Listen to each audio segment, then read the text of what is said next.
Hello students, welcome to maths class. Today we are going to start our chapter 10, that is vectors. Now first of all consider a line in three-dimensional space. A line in three-dimensional space. Suppose this is a line. This is in the three-dimensional space.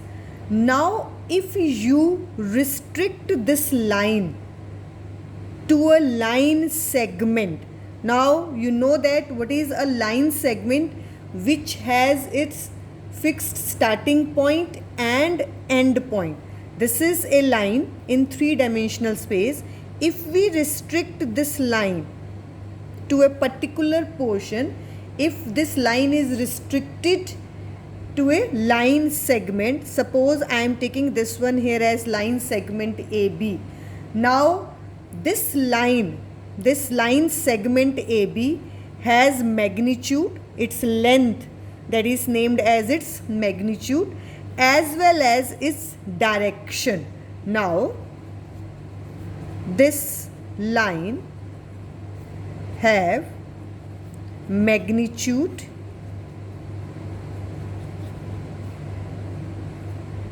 and direction.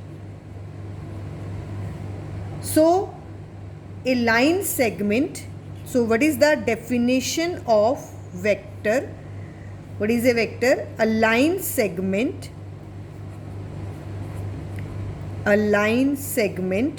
of definite magnitude and direction is called a vector. So what is the definition of a vector? That is a line which have a fixed length, that is named as its magnitude, and direction. This direction is from A to B. So this is the direction of this.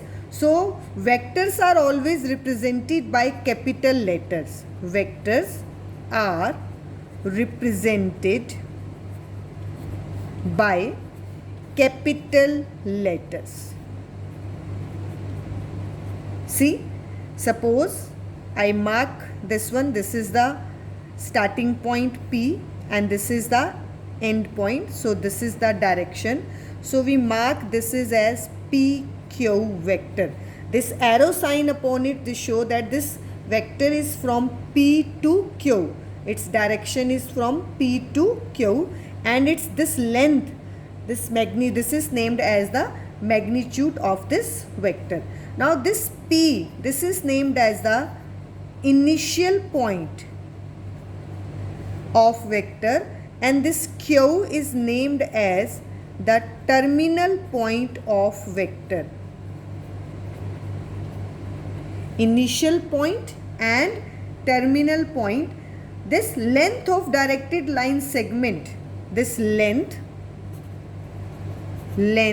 of directed line segment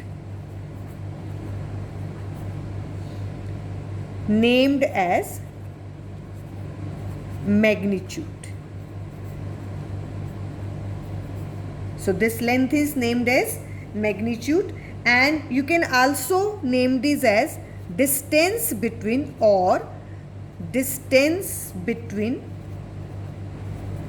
initial point and distance between initial point and terminal point is known as magnitude. So this is PQ, and this magnitude is represented by this modulus sign. This modulus sign represents the magnitude of a vector. Next we have support of a vector. Now I told you that is we have this directed line segment.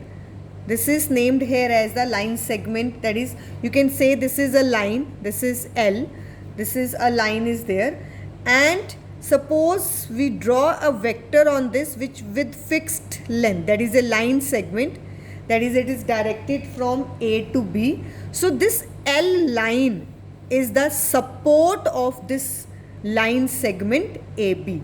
AB is supported by this line segment. That means you can say that this AB is a portion of this line segment.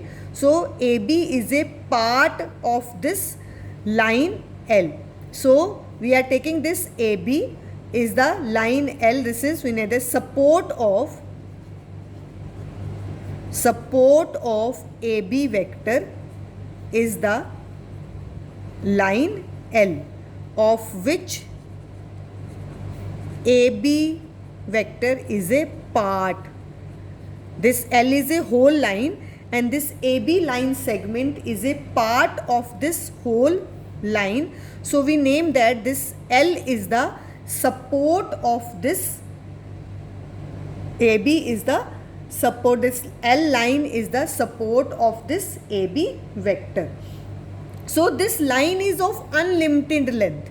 This line is of unlimited length on which this AB take its support to hold this. So we name it that this is the support. So vector can also be represented by the small letter. We can name it like this, A vector. This is the small letter. So vector, suppose I have this vector P Q. So how you will mark this PQ vector? So you can also name it as A vector. So this PQ vector is represented by this A vector. You have to be always very careful, that is the starting and end point. We always represent the point with the capital letters, that is PQ. This is the capital letter. And when you represent by a single letter, so you always take the small letter to it, that is this PQ vector is equal to A vector. So look at here some important point that I discussed here. A quantity that has magnitude as well as direction is known as vector. A vector is represented graphically by a directed line segment. Magnitude of a vector is represented by its length. The line of unlimited length along which the vector lies is called the support of the vector. Direction of vector is indicated by an arrow sign. The direction is always represented with the help of arrow sign.